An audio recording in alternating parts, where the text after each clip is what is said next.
Welcome friends.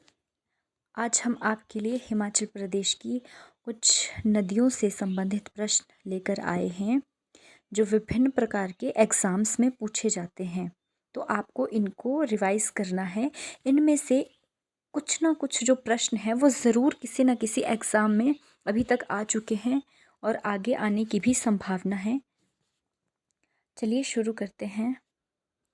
कौन सी दो सहायक नदियाँ लाहौल ज़िले में टुंडी नामक स्थान पर मिलकर चिनाब नदी का सृजन करती है? ये है आपकी चंद्रा और भागा नदियाँ। चार नदियाँ चिनाब, रावी, झेलम तथा सतलुज में से कौन हिमाचल प्रदेश में से नहीं गुजरती है? तो आपको ध्यान रखना है जो झेलम नदी है वो हिमाचल प्रदेश से नहीं गुजरती है। अगला है, बड़ा बंगाल से हिमाचल प्रदेश की किस नदी का उद्गम होता है? ये बंगाल लिखा है, इसको भंगाल भी प्रोनाउंस करते हैं। रावी नदी जो है आपके बड़ा भंगाल से निकलती है। वह कौन सी नदी है जिसका उद्गम एक अन्य भारतीय राज्य उत्तराखंड में होता है और जो हिमाचल प्रदेश में बहने के बाद एक तीसरे भारतीय राज्य में चली जाती हैं? ये है आपकी यमुना। ये खोदरी माजरी से प्रवेश करती है और आपके ताजेवाला में हिमाचल प्रदेश को छोड़कर हरियाणा में प्रवेश करती है।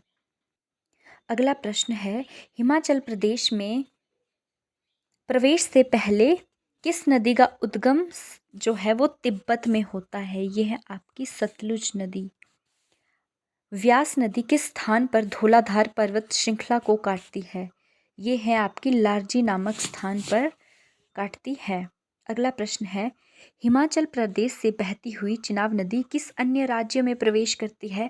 तो जो चिनाब नदी है वो आपके जम्मू कश्मीर में प्रवेश करती है। रावी नदी का उद्गम स्थल कहाँ पर है? ये फिर से आप इसको रिपीट देख सकते हैं, बड़ा बंगाल। पार्वती किस बड़ी नदी की सहायक नदी है? ये है आपकी व्यास नदी की। हिमाचल प्रदेश में बहने के बाद यमुना किस राज्य में प्रवेश करती है? आपके ये प्रवेश करती है हरियाणा राज्य में। रावी नदी का वैदिक काल में क्या नाम था? तो इसका जो नाम था वो था परुशनी। इसका साथ में दोस्तों संस्कृत में भी जो है नाम दिया है वो है आपका इरावती। किन्नौर में कौन सी नदी बहती है? ये आप सभी को पता होगा, सतलुज नदी। बड़ा भंगाल नामक स्थान पर भांदल एवं तंतागिरी नामक ग्लेशियर युक्त धाराएं किस नदी की रचना करती हैं? ये आपकी करती हैं रावी नदी की। सतलुज नदी किस स्थान पर पर्वत से निकल कर मैदान में जाती है? ये है आपका भाखड़ा गांव। कोल बांध किस नदी पर बनाया जा रहा है? ये आपका बन चुका है, ये पुराना प्रश्न है। तो ये है आपका सतलुज नदी पर।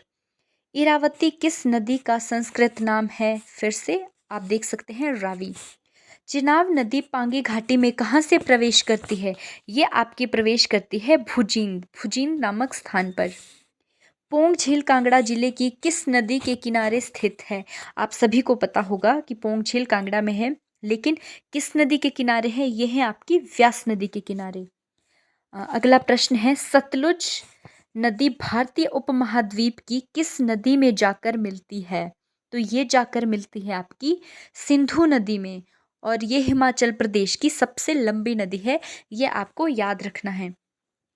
इस प्रकार हम प्रश्नों की सीरीज लेकर आते रहेंगे।